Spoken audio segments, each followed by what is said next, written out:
In the last 15 to 20 years, what I have seen, and I'm sure you've seen it as well, is that women that are just coming into adulthood, they're 18, they're heading into their early 20s and then 30s. The big mistake I see that women are making on a more and more frequent basis, they play hard to get for too long in their life. Because let's be honest, a woman that is attractive or even mildly attractive is only going to be so roughly from the time she's 18 to maybe, if she's lucky, her mid-30s. And many, by the time they're even 25, depending on the life that they've lived, if they're running amok, playing hard to get, going to bed with this and that guy, thinking that somehow by being promiscuous, she's making the most of her life, taking her time in what should be the dating process to find a husband, what ends up happening is even in their late 20s, this kind of lifestyle leaves them tattooed, pierced, bisexual, highly promiscuous. And here's a newsflash.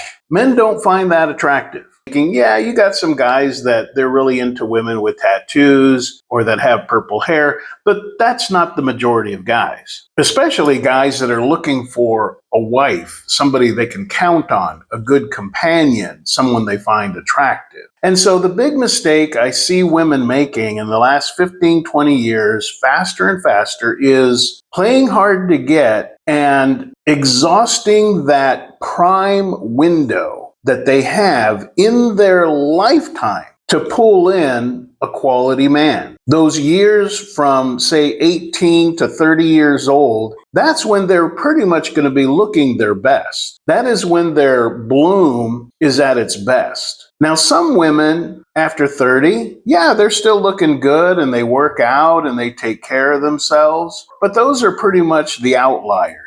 Generally speaking, most women after 30, they have hit their physical appearance arc and it's all downhill from there. It might be downhill slowly, but it's downhill.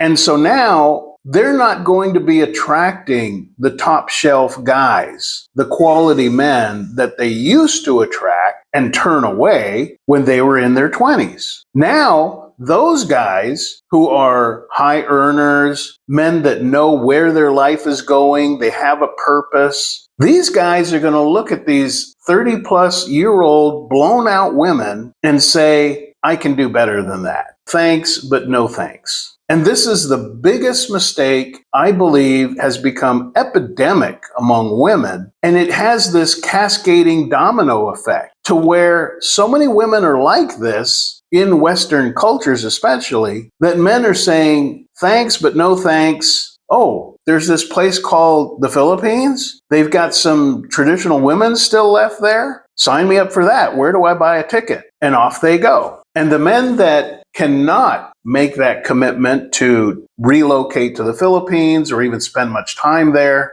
they simply decide they would rather abstain from finding a mate than to stick their head in a noose and find themselves liable for all the chaos that this woman created in the first 30 years of her life, paying off her debts, raising her kids from some random guy that she can't even remember from a bar. Guys nowadays would rather go solo, focus on their hobbies, than deal with that sort of madness. So now let's look at what I consider to be the biggest mistake that most men make. And again, we're speaking generally here. And it's one of these mistakes that you usually don't get this information until it's too late. Hopefully, I'm reaching some of you younger expats who have not yet married. But for the rest of us, myself included, the biggest mistake that we men in general tend to make is committing to a marriage early in our life. We haven't even figured out how we're going to make money and provide for ourselves yet, and we're already taking on the responsibility of a wife and a couple of kids. I was 19 when I got married, and I was 21 when I had my first child. Now, it's all wonderful and great if things just work out. You end up getting a better job and then a better job or a promotion, your earnings go up, you're providing for your family, you're faithful to your wife's faithful to you, you got a great nuclear family going. That happens. But it's my belief that it happens the minority of the time. Aside from the guys that never got married and never made a baby, it's almost 100% of the guys that I meet here had a failed marriage that resulted in divorce once or twice already before they ever got to the Philippines. And the few that also were not were the few who had a great marriage, but then they found themselves widowed.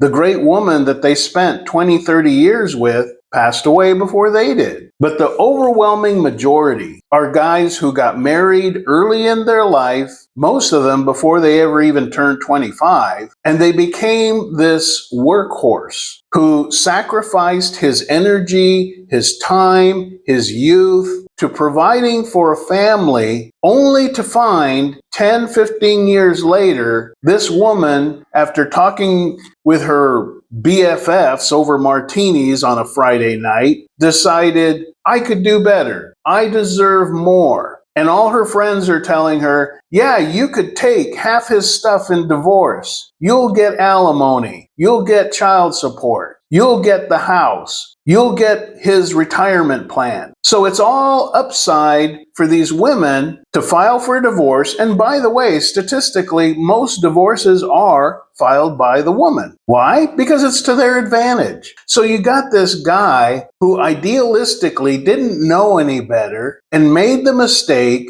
of committing his time and energy, his youth, to a woman early in his life, before he even gave himself a chance to figure out who he is, what's important to him, what interests him, what are his dreams, what are his goals. Because you know what? When you get married, all those dreams, goals, and ambitions go to the back burner. If you have free time, it goes to your kids. And if you still have free time, it goes to your wife. Same with your money. So all those ideas of traveling the world or putting in the 10,000 hours to learn classical guitar or go on a route and become a stand-up comedian or at least give it a shot, any dream that he had dies when he gets married. Now, again, you got the rare exception where a wife will support her husband's desire to do this or that dream that he had. But again, we're talking about the minority. Majority of men become workhorses to provide for their family. Now, that's the right thing to do. I'm just talking about the timing of it.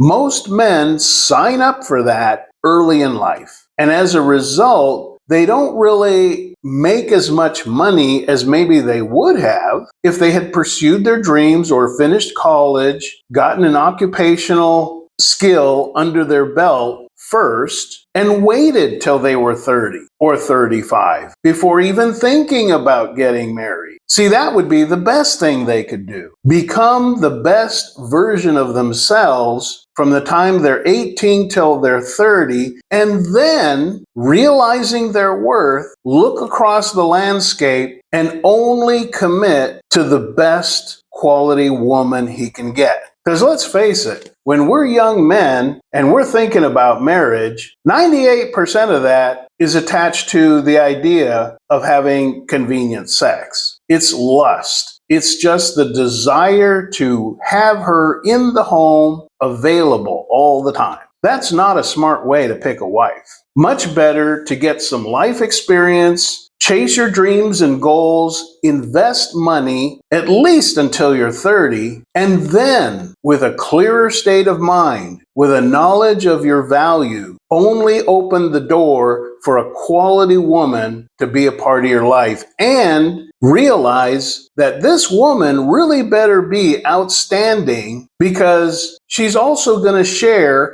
in all the fruits of the labor you put in during your lifetime. Don't just willy-nilly hand off your fortune to any woman. If you're going to get married, pick a quality woman, a woman with character, a woman who's not going to cheat on you, a woman who's not marrying you for your money. Now, as I said, for the majority of us older guys already got 1 or 2 divorces under our belt. We're probably nodding our head going, yeah, if I could do it over again, that's what I'd do. I'd stay single. I'd put a portion of my income into stocks or crypto, whatever, investments, and I'd be sitting on a pile of money with a lot of life experience, knowing what I want. Well, we can't turn back time, but what we can do as men in our older years, but still young enough to run around and chase our dream, what we can do is make better decisions. Now,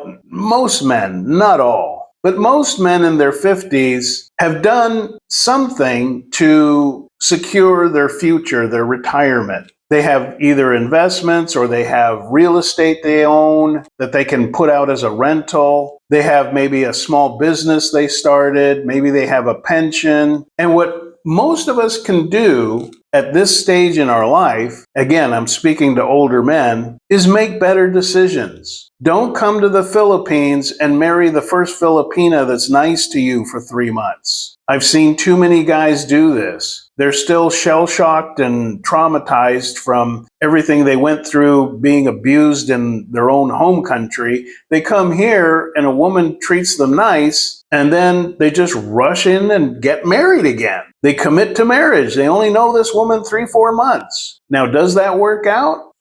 Who knows what the figures are, but I would put it at the vast minority, maybe 10-15%. But the other 85%, they end up kicking themselves a year or 2 later after they've built her a house, gave her a bunch of money, and then she says, thanks for playing, get out of my house, go away. Don't be in a rush to get married. In fact, in your mind, replace the word marriage with commitment. We're not in a rush to commit to a car loan. We're not in a rush to commit to a home loan. Getting married is bigger than both of those put together. You're committing and connecting your assets and time to one woman. So make a good choice. Take your time. Date a lot of women. Have a standard. Know what you're looking for. And if you're dating a woman that doesn't measure up, end it. You're not going to find the right woman if you're still dating the wrong woman. We can't change the past, but we can learn from it and make better decisions this day going forward.